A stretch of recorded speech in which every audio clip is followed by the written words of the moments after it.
V prvi fazi bo naložba na puščavi obsegala 5 od sicer 22 hektarjev zemljišč, območje pa že ima železniški tir in vso potrebno infrastrukturo.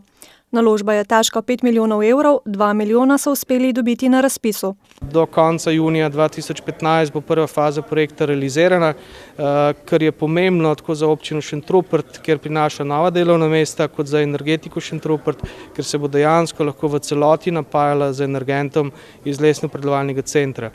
S tem sledijo viziji občine Šentrupert, da do leta 2020 postanejo energetsko samooskrbni, kar pa naj bi po napovedih župana dosegli že bistveno prej.